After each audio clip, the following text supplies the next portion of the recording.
What's up, everybody? Sean Hamel here with another episode of the Origins podcast. And I'm here with the team from Indie Practices today, Sarah and Mark. Guys, thank you so much for being on the show. Really appreciate it. You guys are the second consulting persons that I've had on the show. So usually the consulting stories are just as, if not more, interesting than the how the dentist came to be stories. So thank you both so much for doing the show. It's awesome to have you guys. Awesome. Glad to be here. So talk to me about Indie Practices. I know you guys are super unique. I know we were talking before we started recording. You guys are putting out a lot of content. Obviously, it's a very saturated market with dental practice consulting. So talk to me about Indie Practices. What is it about you guys that makes you unique? What is it that drives you? And then, of course, we'll get into the origin story of how all of that came to be, but introduce a listener to Indie Practices. So Indie Practices started in 2018 during the time that I was a practice owner, a practicing dentist. So I had a practice in Milwaukee, Wisconsin, and I had bought the practice in 2015, 2016.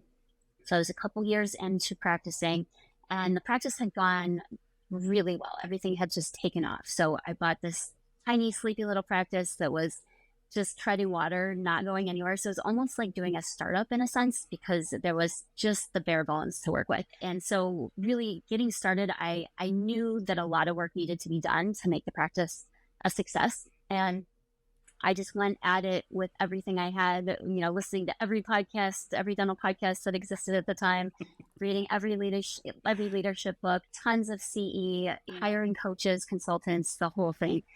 And, partway through that journey, once things really started to pick up and, I had the systems in place and the rockstar team in place, and I was reflecting on my journey with the coaches and consultants that I had hired and paid a lot of money for, a lot of money for. And I was just thinking, man, I took away so much from this.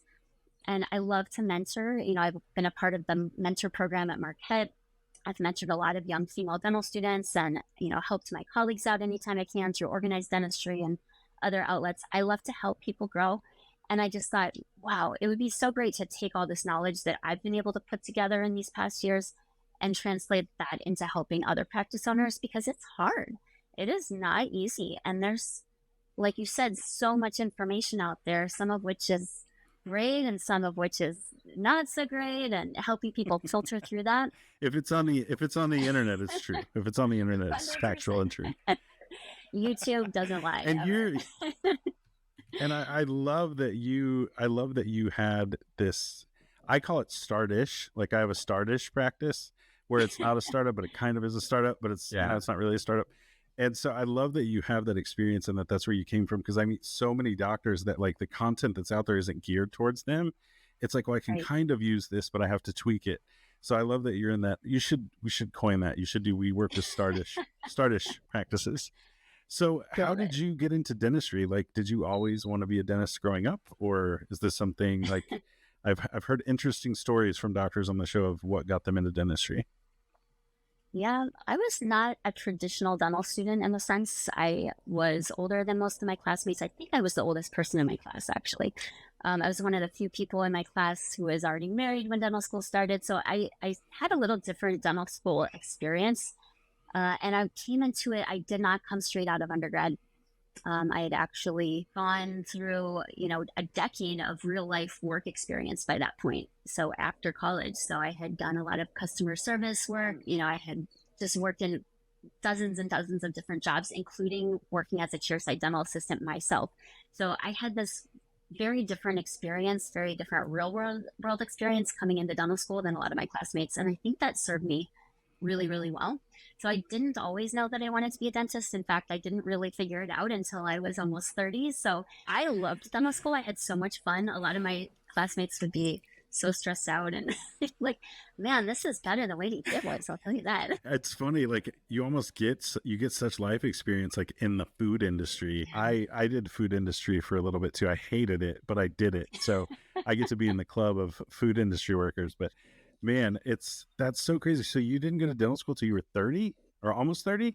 Yeah. Yep. I believe I was 29 or 30 when I started. Was it from being an assistant? Is that kind of where you were like, I I think this is it for me, or what was it? No, so I had gone to I'd gone to grad school actually straight out of undergrad. I actually wanted to be a veterinarian. So I started veterinary Nice. school, did a year and a half of that, and I realized this was not the right fit. And so I took a step Hmm. back, took some time off, did some real world travel and some, working in various different jobs. Took a while to come around to, okay, the dentistry is it. And then that's when I got the dental assisting job because I wanted to make 100% for sure. Like, this has got to be the right fit. I worked there for a year and a half and I just found some great mentors, but this is definitely the right path. This is it. That is so awesome. And Mark, how did you get involved with indie practices? I see pictures of fishing and escapades on a boat with a big wheel on your website. So how did you get into dental Yeah. consulting? So, well, my background is in education. I'm a teacher, and I became a high school English teacher, and my plan was to do that for my entire career because I like to impact. I wanted to impact people's lives, like teachers had impacted mine. And I did that for a few years, and then started to realize I could impact more lives and inspire more change by getting more into leadership. And so I grew in the leadership sphere within the education field and did that for a long time. And I led schools. I was a school principal. I was a leadership coach. I worked for a You were the principal? nonprofit. I was the principal. I've been the principal of Oh, elementary school with little 3-year-olds, of high school. I'm the principal. if you were a student, if you were a student at Mr. Ketterhagen's school and you have a story, I wish I had a 800 number of people could call in. That's amazing. You'd think that would be like living the dream. Like I have all of the power. Towing the line between being the cool principal and then upholding standards of higher education. It's not an easy line to walk. Well, But that's cool. So you made the jump then from education to leadership, and then how did dental consulting come out of that? yeah, so all of that led me to become passionate about what makes really good teaching and learning. I care about not wasting people's time, about the principles of teaching effectively. And when we launched Indie Practices, I was a leadership coach, and I observed a lot of the consulting and coaching Sarah was receiving and knew we could provide better than that. I knew we could provide better coaching, we could provide better instruction, better content, and we could do it smaller and quicker than a lot of the big, gigantic, expensive organizations do. And that's how I got involved. Do you like it? I'm just kidding. You know how to answer. You know how to answer that. Of course, you guys love it, you do. I'm just We joking. love it. I Yeah. just sitting in office, like, like I don't even know if you can anymore, but like having the paddle and just ratting it against your hand all day, like that's like the Yeah. dream, right? What's that movie? Gosh, it's got Matthew McConaughey, Dazed and Confused. Oh, yeah. The principal. I And don't know if I'm that kind of principal, but you have to lay it down when you have to. So well, that's awesome that you guys have such diverse yeah. backgrounds. And so you went from all of that into teaching dentist, which dentistry is super unique in so many ways, as you guys know. And I know, obviously, Sarah, you and I have talked at length in the past about the stuff that you faced as a doctor, but as much of that as you would want to share today, just what were the things where you were like, yeah, this is a problem and I'm not getting effective answers? Or I know marketing is one of the things where a lot of money gets spent and there's not a lot that they get back. And so Mhm.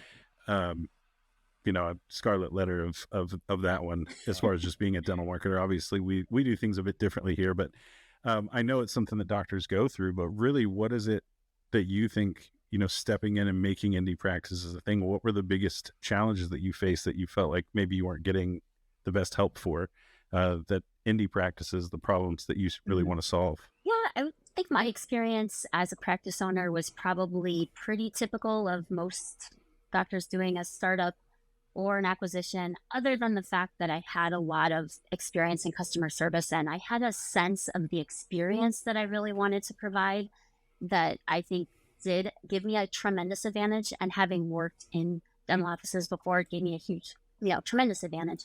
But I think other than that, I faced a lot of the same challenges, which is just that we go to dental school, 4 years of mostly clinical education, which is obviously necessary, must be done.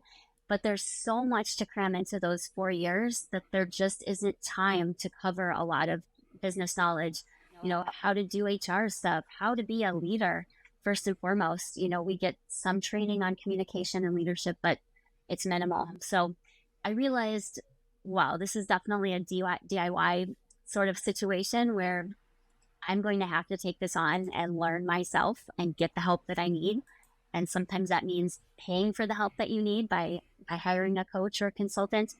And I just knew the value that would bring. I think I was really aware that I needed a really good team around me. I needed to have professionals who knew what they were doing to help me get off on the right foot. And so I think coming to that realization early in practice ownership was a huge advantage. I didn't wait till 10 years in to realize, like, wow, coaching would really benefit me. I value that so much. I think everyone needs a coach in life and in every aspect of your life. Totally. Yeah, absolutely. And so you guys, you were obviously going through all of this. You were obviously laying down the law, Mark, at school, and you guys just started talking, right? And that's right. And you guys just started talking about, I think we could do this. And I love what you guys are building. I love the reputation that you guys have, especially seeing people in Facebook groups and things talk about solutions that really work. And I love the price point that you guys are at too. I mean, obviously it's not cheap, but it's also, I mean, when you see the prices, like you can kind of take a breath and you're just like, okay, like I can do this. It's like I can do this or buy like a Ford Focus sometimes. So I'm glad that you guys have the price points that you do, especially with what you guys are offering. I mean, like I love the practice essentials that I was going through your stuff earlier, but it is a very comprehensive and there's not a blind spot, which sometimes meeting doctors and consulting relationships, it's like I have this itch and it's like, we're going to scratch this itch, but you've also got all these other ones that you don't even realize yet, or that you haven't stepped into yet, or maybe they're just not itchy enough that it's coming to mind right away. But you guys have such a holistic approach, and I love that it focuses on leadership and culture, because leadership is so tough. I mean, even as a business owner myself, like that's the hard part, is getting everybody rowing in the same direction. So what is it really about your model or your guys' approach that really does set you apart? I know, like I said, the price points and things obviously are much more agreeable, but what is it about indie practices really that just makes you guys so different? Do we have enough time for you to answer that question? Well, I would say, for me, from my perspective, what makes us the most different from most of the coaching and consulting out there is that so much of what you're paying for with those big companies is fluff, to be honest. And I can say that from personal experience. You're paying for the big seminar and the fancy ballroom and the flights to bring the consultant to the office for 3 days and the hotel room. And it's a lot of fluff much of the time. And what I realized through getting coaching and consulting, working with one myself, was that the essence of what really drives you forward and really helps is that relationship that you have with the coach and them directly teaching you and helping you and getting you to where you want to be and holding you accountable. So setting goals together, and then there's a person who has got your back, but they're going to make you do some uncomfortable things, and that's really good. Absolutely. And Mark, this is a question for you. And I'm curious, like genuinely curious. Do you feel like leadership is something that you can teach somebody, or do you think you're just kind of born with the ability to do that? 100% leadership can be taught, and usually it is. People think leading is personality, it's outgoing people. It's not true. Leadership skills can absolutely be taught and learned, and that's what we're all about. I think that's one of the areas where we're really different from a lot of those consulting companies. We insist on growing the leadership capacity of the client. We put our reputation on it, and if the client isn't growing, we say we don't have a contract. We want to make sure you're growing as a leader and that your bottom line is growing. We are totally invested in that. And so if a client were to come to us and say, hey, I want you to do this training for my team, I'll hire you to do it, we say, no, we'll teach you how to do it. We'll have your back, because if you just hire us to do it, it's going to last 2 weeks and then we'll be gone and it's not useful. So we're absolutely invested in growing our clients and changing their lives and ability to be leaders going forward. So much of the coaching and consulting is usually directed at the team. So we're going to come in, we're going to train, Susan at the front desk on how to present treatment plans, teach her how to, take new patient phone calls better. So, and then what happens in 6 months when Susan finds another job and she moves on, especially in the last couple of years, people come and go, but guess who's going to always be there? The leader, the owner, you're not going anywhere. So you need to be able to do the leading and the training of your team, because they may come and go, but you'll always be the constant. Do you guys have like maybe some like symptoms or telltale signs of, hey, I'm a practicing dentist, I think I'm a pretty good leader, but are there maybe some traits or things that you can identify? Like if somebody's listening to this show and they genuinely want to become a better leader, like are there some things that maybe they could look out for to maybe be like, hey, maybe you need a coach like you guys, or maybe you need to go to their leadership seminar? What would be some ways maybe to uncover that for a doctor that's looking to it? It seems like a lot of doctors, like leading the team and stuff, makes them uncomfortable. And so, and again, that's just feedback and conversation. But what would be some telltale signs of, hey, maybe I need some help as a leader? I would say one of the biggest signs, and I almost hesitate to say this because there is so much turnover in everywhere these days, but I would say a high team turnover is a big, if your team is not sticking with you, I mean, you're not a leader if people aren't following you. And a lot of times when you're continually churning through people at the front desk and your clinical assistants, I think that can be a sign of some leadership issues. Even patient retention, I think, can sometimes be a sign that there's a communication issue, there's something going wrong with the systems and leadership. And looking at lack of growth, I would say, is, just looking at the numbers themselves can really be a big indicator. And lastly, I would say stress. If you're burnt out and super stressed, you may not have the leadership skills to delegate enough. You may not have the leadership skills to communicate well with your team, and that's leading to a lot of conflict or a lot of stress interpersonally. So I'd say those could be some big signs right there. Mark, you want to add to that one? Yeah, I mean, I think there's a few things that we can pick up on where people are thrust into leadership positions and don't necessarily know exactly what to do, and they try their best. Sean, like you said, they might fear conflict, so they are afraid of taking certain leadership steps and then just don't do them so as not to rock the boat. But we ask things like, do you know how to hold someone accountable and cite an organizational value when you do that? If you don't, we can teach you how to do that. Do you know a strategy for leading meetings where you're not talking all the time? If you don't, do you even hold meetings regularly? Do you give feedback to the people that you manage regularly? And a lot of the times the answer to those things are no. And they'll say, I don't have time. But really, it's just a matter of prioritization and believing in leadership actions that will actually have an impact on the bottom line of the organization. That's so awesome. And I love talking to you guys just because of the passion comes through. And the fact that, Sarah, that you've lived this too is awesome. As, doctor to doctor, you guys can communicate in ways that people like me, I mean, I know dentistry, but I've never been through it the way that you guys have. And it's so cool. And especially with the leadership too. I mean, I've met a lot of consultants. I meet a lot of people, just like you've met a lot of marketers. I love the give a man a fish, teach a man a fish kind of thing that you guys have, where it's like, for anybody listening to this podcast, I am not in any way affiliated with any practices. I do not get paid if you call them or anything, just putting that out there. But it is rare to find a consulting group that will teach you these skills that you could then go and invest in your office manager and teach them to be a leader. Because it is really on you to groom those people into leadership positions. Yeah. And you're absolutely right. Then the attrition doesn't hurt so much if you have an assistant walk out. Like, we're good. We've got the systems and stuff. So I love what you guys are doing. I love the price points again that it's at. If you guys haven't checked it out, go to indiepractices.com. It's very inexpensive to get this kind of training, and I've seen the comps in the field. So what's next? What's next for you guys? Like, I know you've got a bunch of content you told me is coming out on your YouTube channel, but what's next? Like, where are you guys headed? What's your goal? Are you going to have an Indie Practices conference someday? Like, where are you guys going?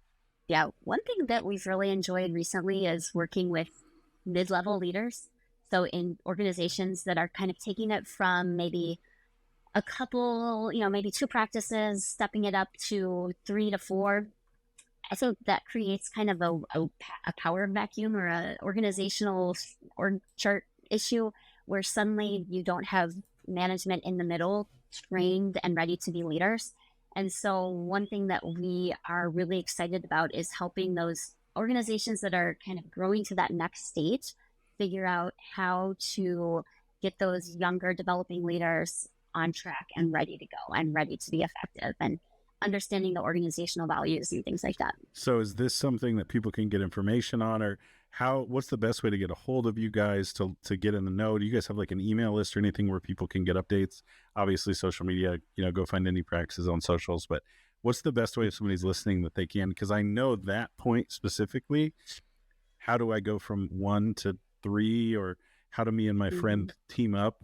We have that all the time. So sure. Yeah. I would say there are 2 things that interesting clients can do. One, get our free resources. We give away videos and all of our content for free. You can access it through our website or our YouTube channel. And 2, if you own a practice, go to our website, and there is a short quiz that will take you 10 minutes where you can assess your leadership and practice performance in 6 different areas, and just like in school, get a scorecard and see where you're at and find out where your strengths are, find out where your weaknesses are. It doesn't take very long, and you see how you're doing in our model. And that's a really quick and easy way to get some self-information and also get connected with us. And you don't have to show it to your parents. So even better, if you do terrible. It's a secret. That's right. It's a secret. We'll keep it sworn under lock and key. Yeah. You guys, thank you so much. It's been such a fun episode. Like I love what you guys are doing. Again, check them out. Go to indiepractices.com. Look at the workshops and things they have. I always love free resources where you can do something and get something without having to give necessarily anything. And also, Dr. Blair, dentist to dentist. I mean, it's hard to find this kind of coaching and level of teaching from a peer at this price point that I've ever seen. So to all of our listeners, check out indiepractices.com. You guys feel free really quick to give people ways to get a hold of you, emails, phone numbers, whatever you want. I'll put it in the show notes as well for anybody listening. We have a pretty cool little group of loyal listeners coming in. So definitely we'll put everything in the show notes, but feel free really quick to just tell people how to get a hold of you if they want to take the next step with Indie Practices. Yeah. So it's super easy. I'm my first name, Mark, at indiepractices.com. Sarah is Sarah at indiepractices.com. And there's also an info at indiepractices.com. Any of those work. And we're on social media. You can find us, website, any of those are great. So awesome. Thank you both so much again. Again, if you're listening, indiepractices.com, go check them out. Guys, thank you so much. Well, I'm probably going to have you back on. This was way too much fun. Yeah, this is great. We have more to talk about too. I got high school stories. Okay, so we're definitely going to have volume 2 of this one for sure. But Mark, Sarah, thank you guys so much for being on.